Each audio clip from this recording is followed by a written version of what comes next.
So we need Wake to fix the story, right? That hasn't changed. So here's what I have.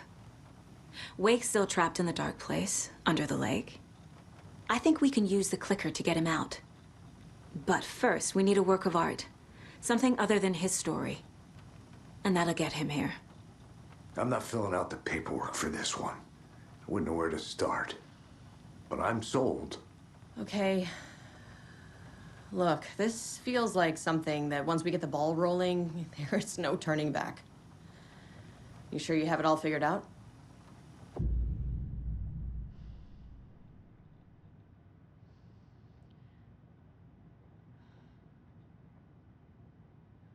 Not just yet. Give me a moment. Okay, Anderson. You let me know when you're ready.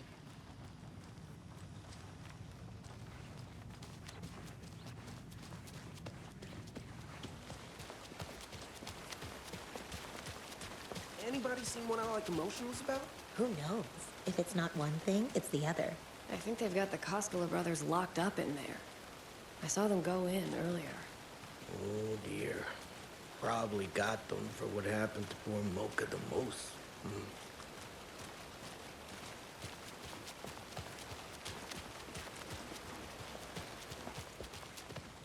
나가지 않고.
After getting his hands on the FBC files, Ilmo Koskela knew what he was up against.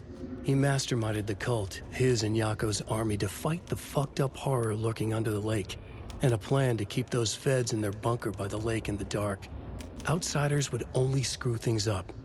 The Koskelas sabotaged the FBC's monitoring station and rigged it to alert them when something was brewing at the lake.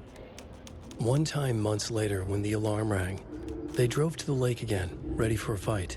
But this time, they didn't find any monsters. Something else washed ashore. The light switch. They'd read how Wake had stopped Jagger with it in the stolen files. From that point on, whenever the cult caught someone taken over by the Shadow, they cut out the monster's heart, pushed the switch into the hole, and flicked it.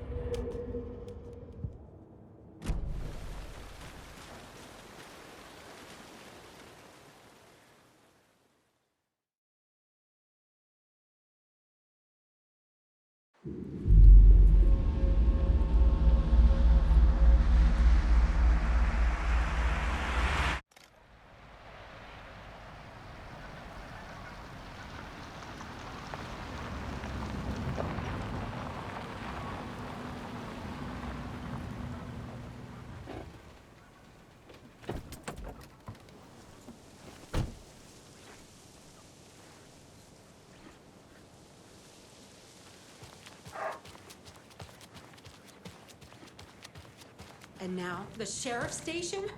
Did you hear? Hear what? Apparently, they locked up that crime writer, you know, the one who disappeared in Bright Falls years ago. And then they find him, and boom, all hell breaks loose. Big city folk, the FBI, famous writers. Ugh, they're all bad luck if you ask me. Oh! Hello, Mayor Setter. Nice to meet you.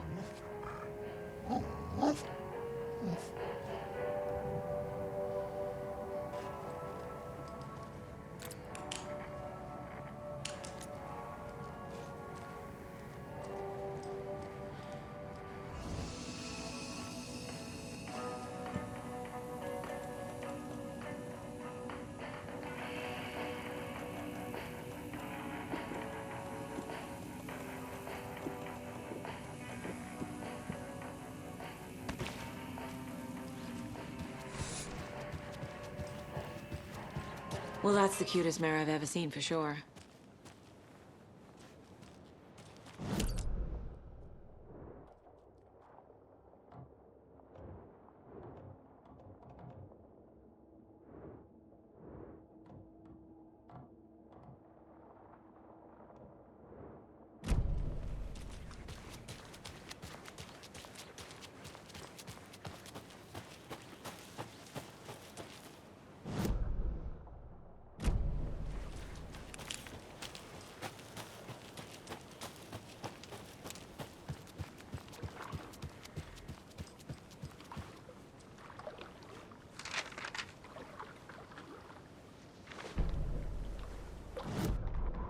Bailey ran around the corner as the street lamps flickered and went off. It was in front of him, a glitching cloud, a dark, boiling monster. Looking at it felt like what a stroke must feel like. He was sick with fear. He fell. The dark presence ripped into him, swallowed him, filled his lungs and his brains with dark water. Bailey saw a snarling face in the darkness. Then he realized it was his own face. He was snarling. He was standing in the street in the dark, and he was snarling. He was snarling, he snarled. The monster was gone. The darkness coiled around him in tatters and wisps. He was the monster now filled with rage. He was the monster now filled with rage, he shouted.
This has got to be an Ilmo idea.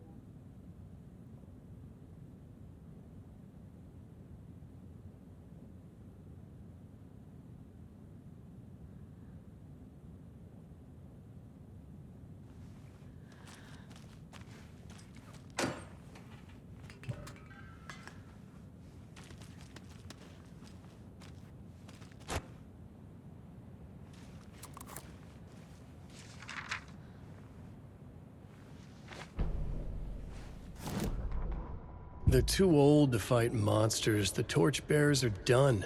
We need something new. Ilmo took a long drag from the joint and handed it to his brother.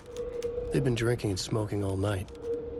That thing from the lake was not a man, and the government's trying to hide it. Ilmo gestured at the files they had stolen from the research station. The strange seal with an upside-down pyramid. The Federal Bureau of Control. We need to keep the feds away. Deal with this our way. We need an army of our own. Yako smiled. He loved to watch his brother come up with his ideas. Ilmo's gaze swam. He was seeing double. The pyramid on the folder was a spruce tree. A tree, he thought. A fucking tree. It was a sign. We'll make the woods scary again. So fucking scary, no one will set foot in them at night. That's how we'll keep people safe. We'll be a legend. We are the cult of the tree, and we watch in the night. We're gonna need scary masks. Energized, Yako chugged a bottle of Ama beer in one go.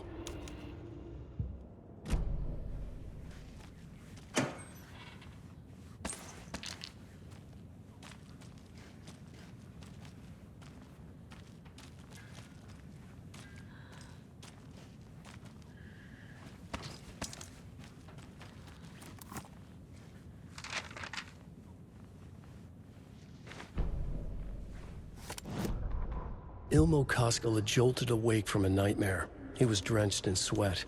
In the dream, he'd been covered in blood, gleefully murdering people, his friends. When his twin brother had tried to talk sense into him, he had murdered Yako as well. Ilmo slammed his fist into his temple so hard it hurt. The dream made him feel sick. The dark force of the lake was growing stronger. It was trying to make Ilmo and Yako something they were not. Trying to turn them into Ilmari and Jacopi Huatari from the early days of Watery. But they were the Koskela brothers. Their mother had not raised them to become murderers. They had backbone, they had honor, they had finished Zissou. Something bad was coming. The hidden device they had hooked to the FBC station had been intercepting alarms like crazy the past few days. Ilmo would make sure his cult was ready for war. Out in the night, the story seeking to give birth to an overlap in Watery drifted on, looking for another pair of men more prone to corruption.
It's empty.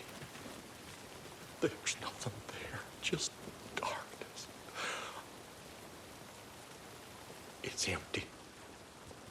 There's nothing there, just darkness. I think you may be right. Might have been a mistake to come here. I don't think Marcy's coming back. Fuck, Riley. This is so messed up. I know. I'm sorry. Hey, it's not your fault. We all knew what we were signing up